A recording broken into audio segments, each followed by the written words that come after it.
All right. Hello, everyone. Thank you very much for joining us this afternoon. We are going to talk today a little bit around different options for you to be able to continue to work and live in the UK after graduation, if that is something that you would like to do. We have Helena today, who is an immigration lawyer who will be able to talk through some of the different options as well as the pros and cons. And then you'll have an opportunity to ask any questions that you have towards her at the end. I would just say, if possible, to make sure that the questions are something that are not so specific to your particular situation. So that way it could be beneficial for everyone. But of course, if you have a question that's fairly particular, you can give it a try. We'll try to answer them as best we can. Similarly, this will not be focusing on anything related to the entrepreneurial visa or global talent visa. So please just be aware that that's not something that will be covered today. Just throughout the presentation, please keep your microphones on mute. And if you have any questions or any things that you want to raise, feel free to put them in the chat. And then at the end of the presentation, which will be about 15 to 20 minutes, I'll go through the questions and raise them to Helena. So without further ado, here's Helena. Thank you. Hello, everybody. Thank you very much for turning up today. It's very nice to see you, well, to see your names, and I hope there are faces behind them. And I will talk today about the options that you have on completion of studies. So I'll show you this little presentation. And then if you have questions, just let me know and I will try and answer them. Can you see my screen now? Yes. Yeah, good. Okay, so that's good. Right. So what this talk is about, I will talk about mainly two options that you have. It is the graduate route and skilled worker route. And I will explain the difference between the two and the advantages and disadvantages of all of these routes. And I will give you information about where to look for if you have further questions, if you need information, how to find it. And then I will answer your questions. So that's the plan. Now, about graduate route. This is an opportunity for you to stay for extra 2 years on completion of studies, or for extra 3 years if you have completed a PhD. And this is very simple. The university only has to notify the Home Office that you have successfully completed the course, and then you are eligible to make the application and stay for this extra time. There is no requirement for sponsorship. There is no maintenance requirement. There is no requirement to have a job offer. So literally all you need is to successfully complete the course. And one thing which is very important, the application has to be made from within the UK. You cannot leave the country and apply from your home country for this graduate route. You have to apply within the UK. And you can make the application at any time upon successfully completing the course, but you need to check with the university whether they have had a chance to notify the Home Office that you have completed studies, because otherwise the Home Office simply would not know. Your dependents are allowed to be with you on graduate route, but only if they have been with you when you were studying in the UK. So if your plan is to get married and then bring your partner to the UK when you're on graduate route, this will not work. You may bring your partner when you're still a student, as long as your student visa is valid, and then switch together into graduate route.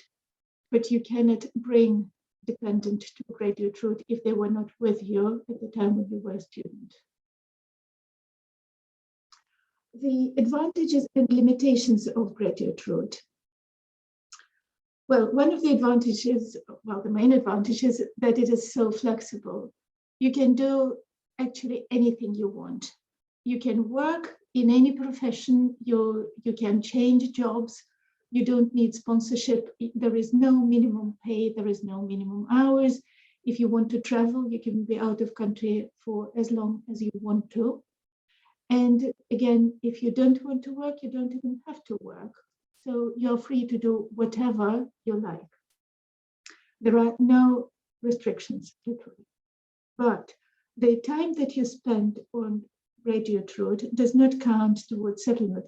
Similarly to the time that you spend as students in the UK. Well, as you probably know, there is this so-called private life route to settlement, which requires you to be lawfully in the UK for 10 years.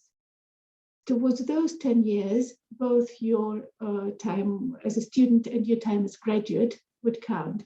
But neither route is among those that lead to settlement on completion of 5 years.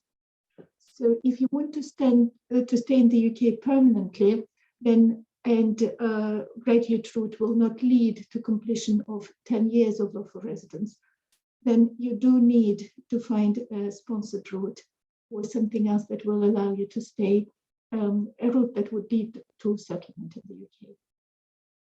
So skilled worker route is one of those routes. It will allow you to settle or get indefinite leave to remain after 5 years. Previously, the skilled worker route was known as work permit or tier 2. So you may hear, alternatively references to tier 2 or skilled worker work permit. It's the same thing. It's just at different times it had different names, and also the rules changed. So I will be talking about skilled worker route, which is different to what was tier 2, in that it is actually more flexible and it allows sponsorship of more jobs.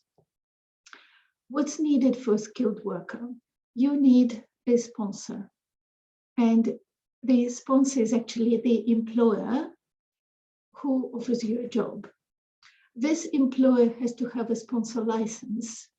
If they don't have a license, they can get a license. Actually, any business in the UK can get a license, but license is a requirement. It's prerequisite to sponsor anyone. So you need a job offer from an employer who does have a sponsor license. And this job offer has to be related to a skilled job. Skilled job means that it is on a list of approved jobs, a list in the immigration rules by the Home Office.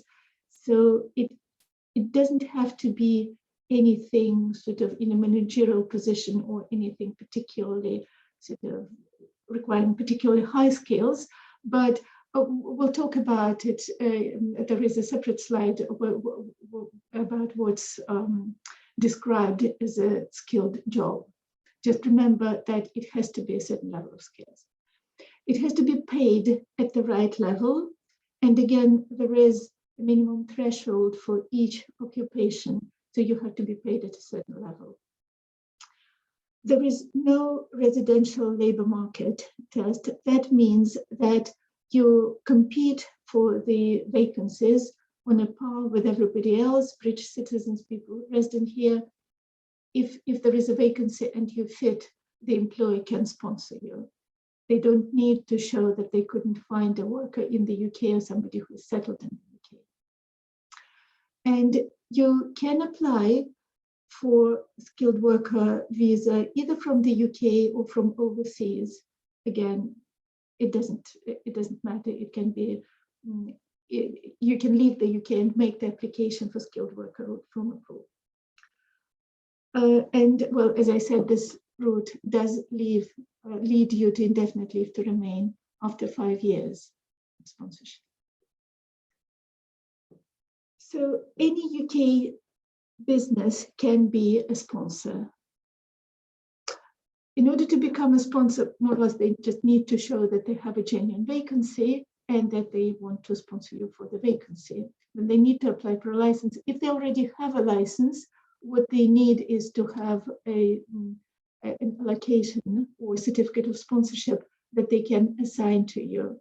If they don't have one, and it is called undefined cause certificate of sponsorship, if you're applying from within the UK, it may take a little bit of extra time for them to get one.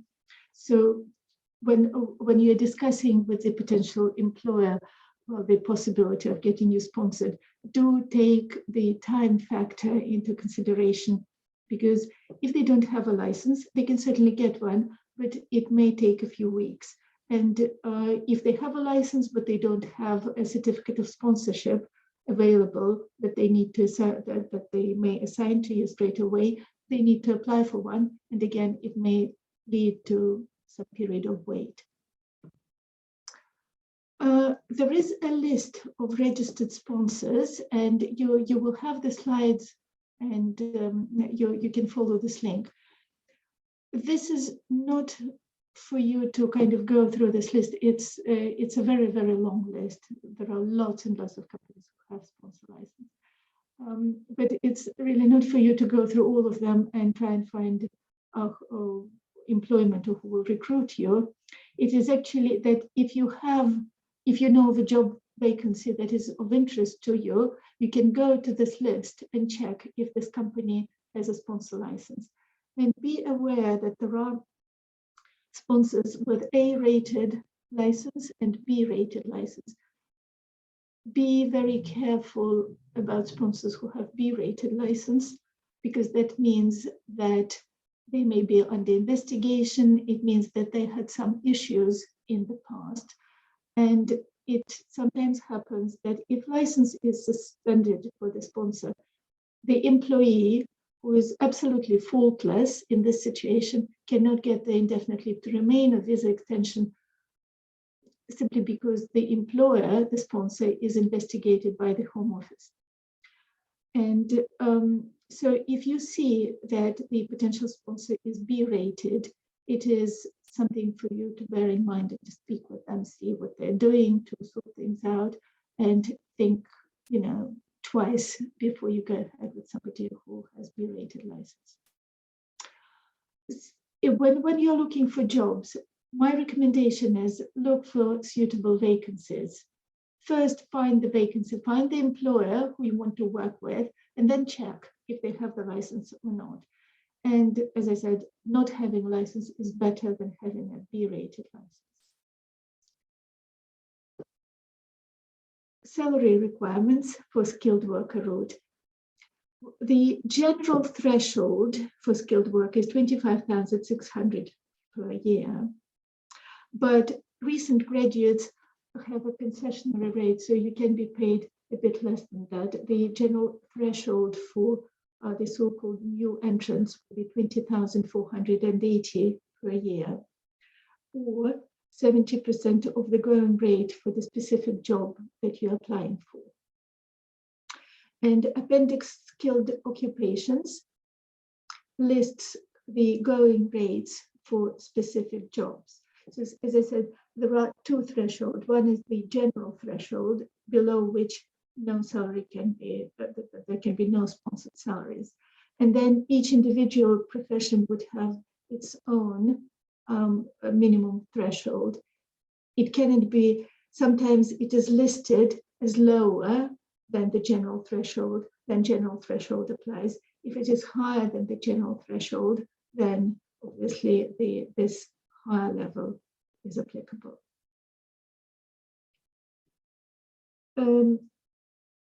Eligibility for a concession as a new entrant. So anyone under the age of 26, independently of your of education or your status, you will be eligible just on the basis of age. All postdocs, anyone working towards a recognized professional qualification, such as architects, lawyers, accountants, and then students and graduate visa holders switching into the skilled worker route. So this would apply, I suppose, to everybody here. And it also applies to student and graduate visa holders returning to the UK within 2 years of expiry of their visa as a student or graduate. So it lasts for 2 years. Now, about minimum skills. In the past, say when it was Tier 2 visa, the minimum level of skills was considerably higher. It was RQF level 6. It was reduced when the rules changed and skilled worker was introduced. So now it is RQF level 3. And I have listed some of the professions that were not on the list previously. So say, for example, paralegals, sales executives, HR managers, office managers, managers of a small shop. All these professions are covered by a skilled worker route. And they may be of interest to you. Just be aware that the list is really very long, and it doesn't have to be anything particularly with particular high levels of skills. And now a quick summary. So skilled worker route, it needs sponsorship. It leads to settlement after 5 years. It has a salary threshold. You have to be paid above certain level. And there are certain burdens on the employer, including immigration skills charge that the employers are supposed to pay when they're sponsoring a worker. If you're switching from student route to skilled worker route, the employer will be exempt. So it is one of the perks of switching into skilled worker route. It's one of the perks for the employer taking you directly from the university. For graduate route, as I mentioned, the biggest advantage is its flexibility. It will give you a chance to try different options, to work for different employers. You can even set up your own business. You can do whatever you like, but the disadvantage is that it does not lead to settlement. So at the end of the 2 years or 3 years, if you have completed your PhD, you need to decide if you want a sponsored route as an employee of a company, or you may apply for a startup visa or innovator visa if you set up your own business. But you need to think ahead and think what you're going to do on completion of those 2 or 3 years. So the next slide will show you where to find information. Skilled occupations. This is in the immigration rules, and here's a link to the appendix skilled occupations, so you can have a look and see if anything that is of interest to you is listed there. And also there is shortage occupation list. It doesn't really make a huge difference to you at the moment, but you will know what professions are considered to be on the shortage occupation list in the UK, and you will know that, for example, we are short of engineers, of civil engineers. So whatever your profession, you may check whether it is on the shortage occupation list. If it is, it means that, well, you have a better chance of finding a job. And here's a list of registered sponsors.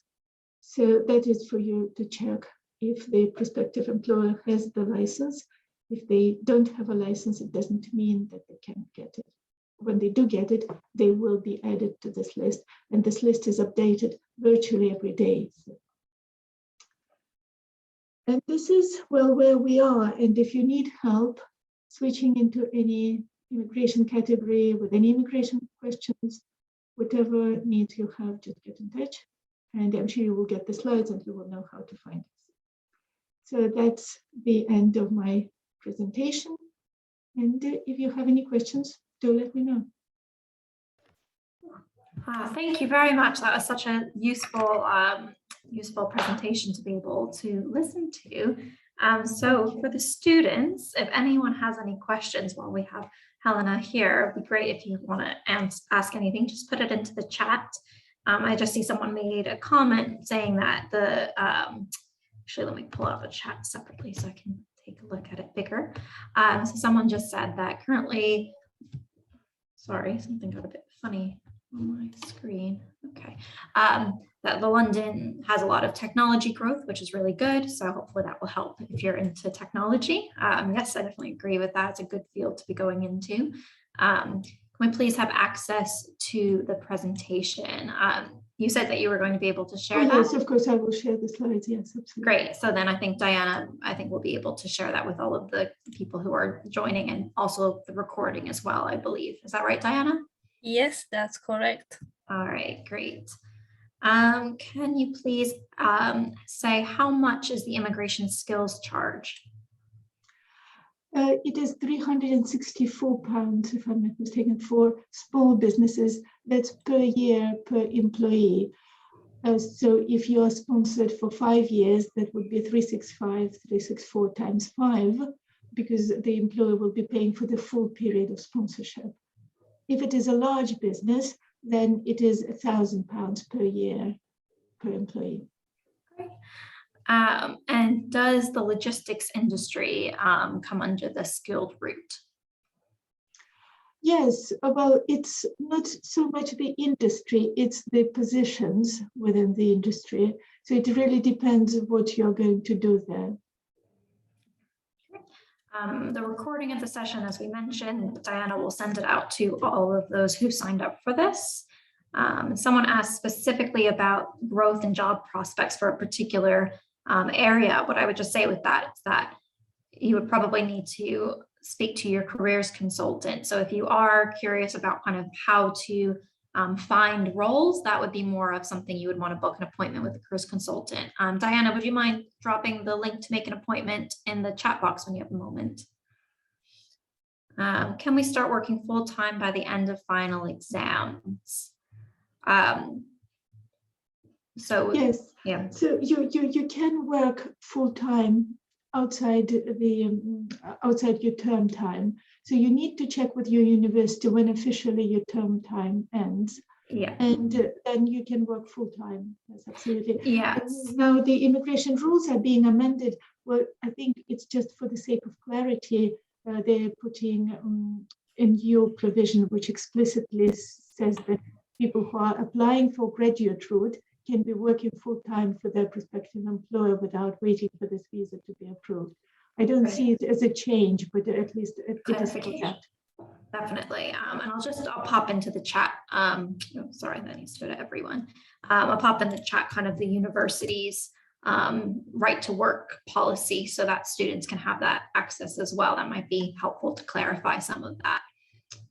Okay, let's see what else we have here. Okay.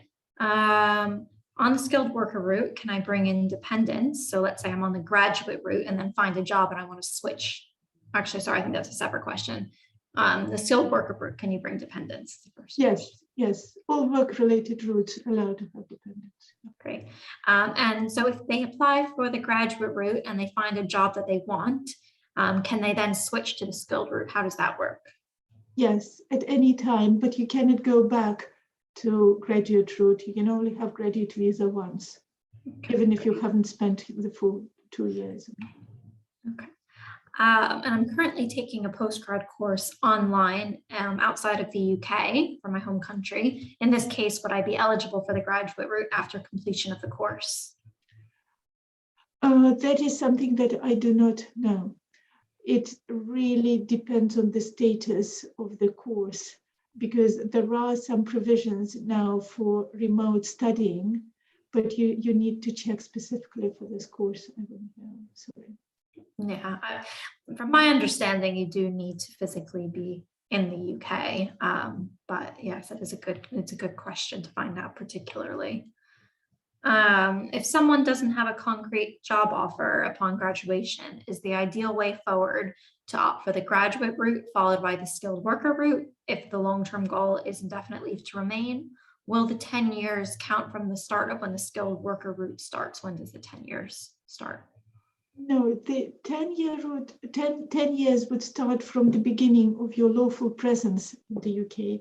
So even if you came as a visitor and then left for a couple of months and then came back as a student and then switched into a graduate route, all that counts towards this so-called 10-year route. But yes, definitely, if you don't have a job offer, then apply for graduate route, absolutely, then stay in the UK for the extra 2 years.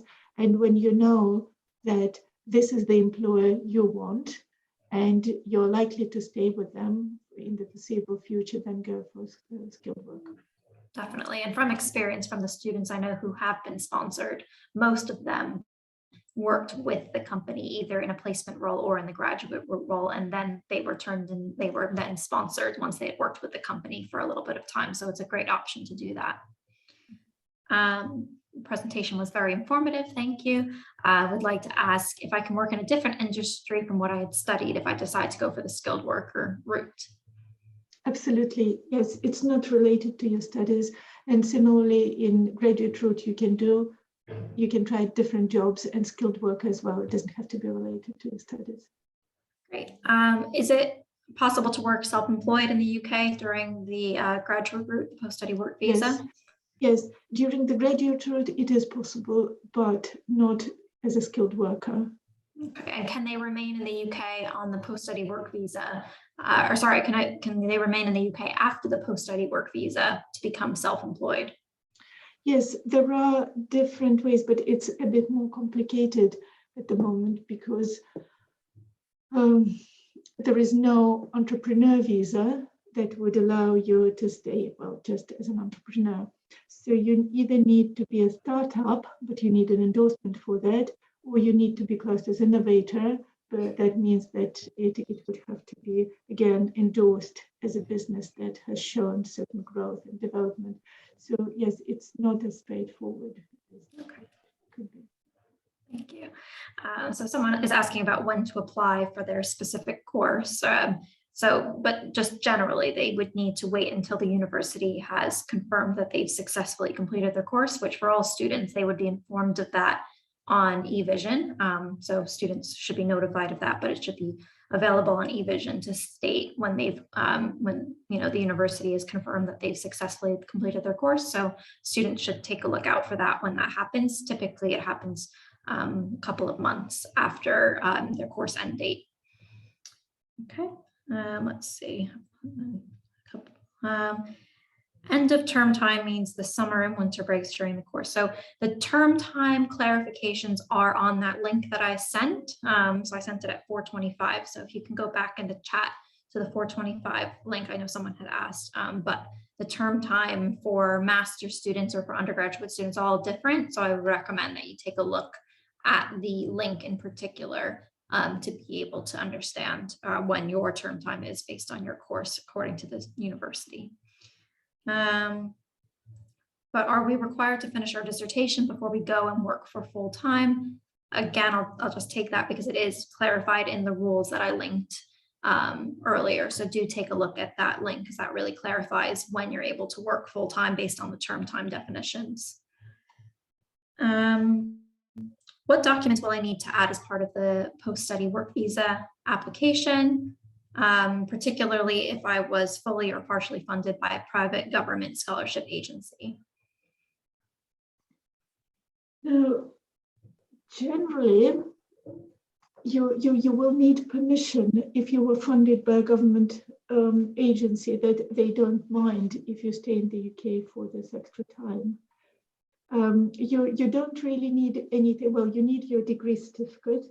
And also you need confirmation from the university, but this confirmation goes directly to the Home Office, so it's not one of the documents that you need. But yes, if you were sponsored, then the sponsor could have put some conditions on which they sponsored you, and they have to confirm that they have no objections for you to stay. And are there any other documents that someone should be prepared to include on their graduate route application? I don't think so, because there are no other requirements, really. All that is required is that you have completed the course, so nothing else. And this is a question, I guess, more from myself, and I've heard from other students as well. Is it true that if a student applied, whenever the student applies for it, as long as it's after their course has been successfully completed, that they get the visa for 2 years from that time rather than from the end date of when their student visa was? Does that make sense? Yes, that's correct. They get the 2 years from the date the new visa is granted. So it's not really from the date of application, but from the date of grant. Yeah. And that's why we're saying that, well, don't hurry, because if you have extra time on your student visa, you have the right to work, enjoy it. The only thing is that if you intend to leave the country, then be aware that you cannot apply for this graduate route from overseas. Yeah, Great. So yeah, I think that's good advice to not rush, to maybe use that time. And similarly, can you confirm that if students are able to, let's say they apply towards the end of their student visa, but before it expires, are they able to stay in the UK and work while they wait for a decision? Yes, yes. Okay, when are you supposed to apply for the PSW if Tier 4 is expiring? So again, we're not really able to say specific information for particular timeframes of when your course is, but generally you want to focus on applying after you've successfully completed your course and the university has confirmed that, which you'll get confirmation on eVision when that's happening. But typically it's a couple months after your course end date, provided you've completed everything on time. But just make sure you wait till you get that confirmation. It's not worth applying before then because you'll be rejected. When you have a course with placement, what would the difference for that be? Do we need to complete the placement and then apply for graduate? Yes, so the placement is considered part of your course. So you would still need to complete the placement, wait until, and make sure you submit everything for the placement part of it, wait until the end date passes, and wait until you've been successfully awarded through the university. So yes, the placement would need to be done and you would need to have completed everything else same way. At what point in the program are you required to make the application? Should it be upon completion or a few months before, specifically for the skilled worker route? Completion of? I guess maybe I'll rephrase it. For the skilled worker route, when is the earliest and when is the latest you can apply for it in your course? Right. So if you have completed your studies successfully, then the employer is exempt from the immigration skills charge. So I think they will be keen to know that you have successfully completed your course. Otherwise, you can also switch. You can actually leave the university in the middle of the year and just, if you're sponsored, you can switch. There is no restriction on that, but the employer will be charged in the same way as they would be if you were not studying. Okay, great. What happens if I study part-time while working on a visa sponsorship? Do I need to change it to a student visa? No, you are allowed to study as long as this is not the main reason for your being in the UK. So it has to be supplementary to your work, not the other way around. Is that for both the post-study or for both the graduate route and for the skilled worker route? For the graduate route, well, for the graduate route, there is no requirement to work, but I doubt that a university can take you for a full-time course that is normally sponsoring Tier 4 students.